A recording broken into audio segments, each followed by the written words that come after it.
बड़ी खबर आपको बता दें, ईरान ने कहा है कि वो किरमान में हुए आतंकी हमले का जवाब जल्दी देगा। ईरान ने इस हमले के लिए इजरायल और अमेरिका को दोषी ठहराया है। इस हमले की जिम्मेदारी ISIS ने ली है। किरमान में आत्मघाती धमाके हुए थे जिसमें मरने वालों की तादाद 91 पहुंच चुकी है। ईरान ने कहा कि वो इस हमले के लिए जिम्मेदार ताकतों को छोड़ेगा नहीं। तो आपको बता दें कि किस तरीके से किरमान की ओर से ये पूरा बयान सामने आया। अब ईरान ने अब तक जो भी धमकी दी उसे इजरायल और अमेरिका बहुत ज्यादा परेशान है। यमन का मिलिशिया हुती अब ईरान की इसी इरादे को पूरा करना चाहता है। हुती विद्रोहियों ने अमेरिका से कह दिया है कि अगला हमला बहुत खतरनाक होगा। वहीं अमेरिका कैसे बचेगा, इसके लिए वो भारत के कमांडो ऑपरेशन से बहुत कुछ सीख सकता है।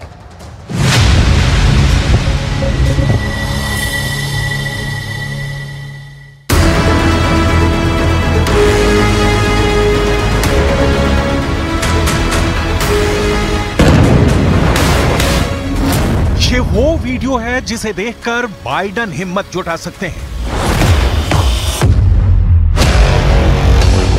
ये वो वीडियो है जो अमेरिका का डर खत्म कर सकता है।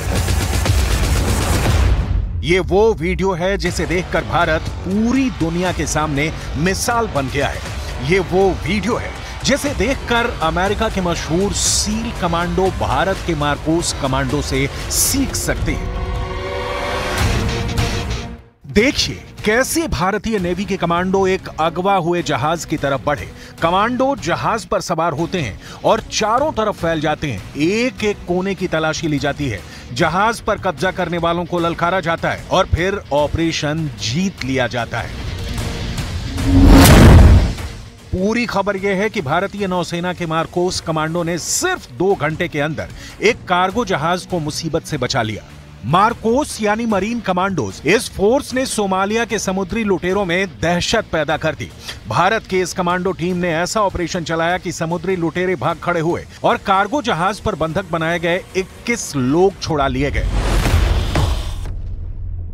इस कमांडो ऑपरेशन में भारतीय नौसेना ने उत्तरी अरब सागर में लाइबेरिया के झंडे वाले मर्चेंट शिप MV लीला शिप को बचाकर दिखाया है। इस कमांडो एक्शन में इंडियन नेवी की स्पेशल समुद्री कमांडो फोर्स मार्कोस पूरी दुनिया को बता रही है कि समंदर में दुश्मनों से कैसे लड़ा जाता है। ये जान की बाजी लगाने जैसा है, दुश्मन की गोलियों का सामना करने जैसा है।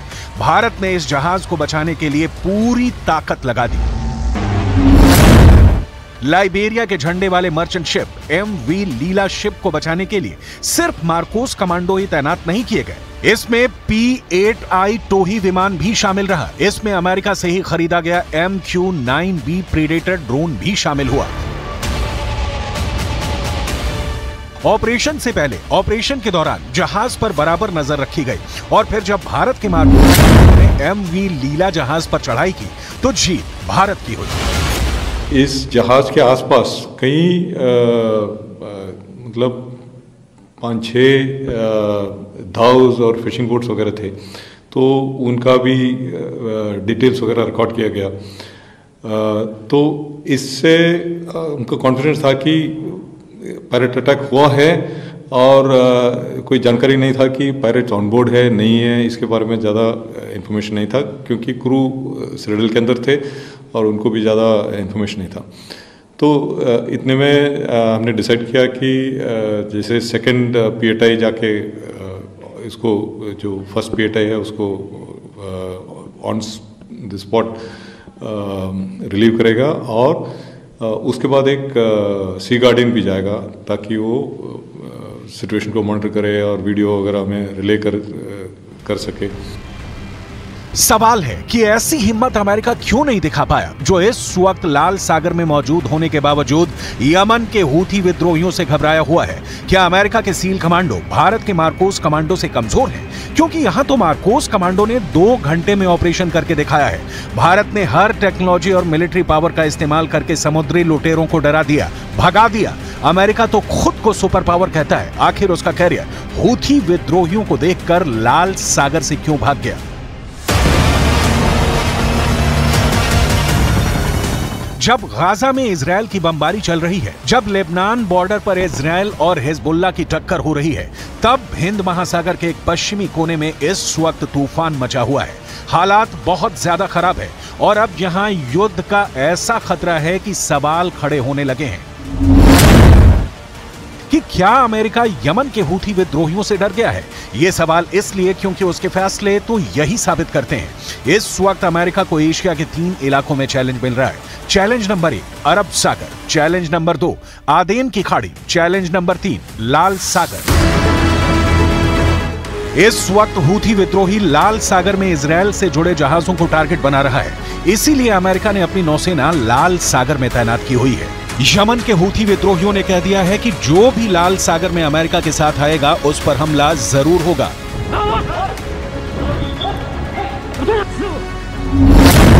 हूथी विद्रोहियों के टारगेट 2 हैं। पहला है इजरायल और दूसरा है अमेरिका।